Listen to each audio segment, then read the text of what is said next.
ईमानदारी की जीत।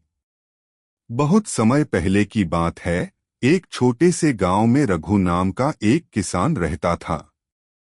रघु गरीब था, लेकिन अपनी ईमानदारी और सच्चाई के लिए पूरे गांव में जाना जाता था।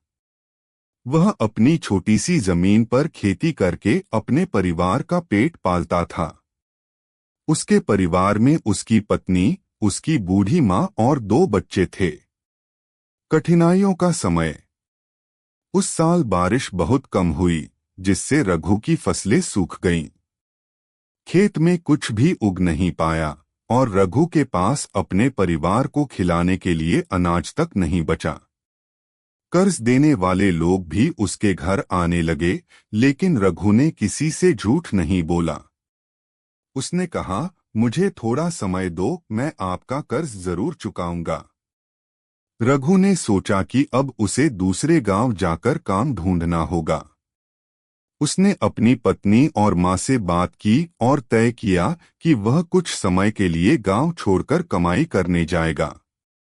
एक अनोखी घटना। रघु अपने बैलगाड़ी पर सामान लादकर शहर की ओर जा रहा था। रास्ते में उसने देखा कि एक बूढ़ा आदमी पेड़ के नीचे बैठा कराह रहा है। रघु ने अपनी गाड़ी रोकी और पूछा, क्या हुआ बाबा? आपको मदद की जरूरत है? बूढ़े आदमी ने कहा, बेटा, मैं बहुत थका हुआ हूँ। मैं शहर जा रहा था, लेकिन अब मुझसे चला नहीं जा रहा। क्या तुम मुझे थोड़ा पानी दे सकते हो? रघु ने तुरंत अपने मटके से पानी निकाला और बाबा को पिलाया। बाबा ने पानी पीने के बाद कहा, तुम्हारे जैसे लोग बहुत कम होते हैं, बेटा।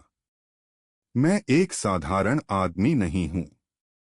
मैं तुम्हारी परीक्षा लेने आया था।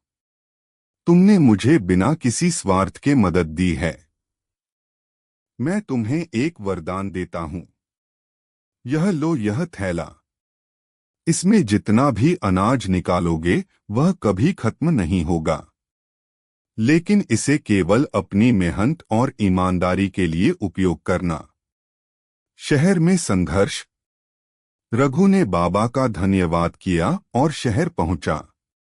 उसने वहां एक दुकान में नौकरी शुरू की और दिन-रात मेहनत की। उसने बाबा के दिए हुए थैले से थोड़ा थोड़ा अनाज निकाला और उसे जरूरतमंदों में बांटा। रघु की ईमानदारी और मेहनत को देखकर दुकान का मालिक बहुत प्रभावित हुआ। उसने रघु को अपनी दुकान का साझेदार बना लिया। कुछ ही सालों में रघु एक सफल व्यापारी बन गया। गांव की वापसी। जब रघु के पास पर्याप्त धन हो गया, तो वह अपने गांव लौट आया। उसने अपना सारा कर्ज चुका दिया और अपने खेतों को फिर से उपजाऊ बनाया। रघु ने गांव में एक विद्यालय और एक पानी का कुआं भी बनवाया, ताकि गांव के लोग शिक्षा और पानी की समस्या से न जूझें। ईमानदारी की मिसाल। रघु की कहानी पूरे क्षेत्र में फैल गई। लोग उसकी ईमानदारी और परोपकार की मिसाल देने लगे।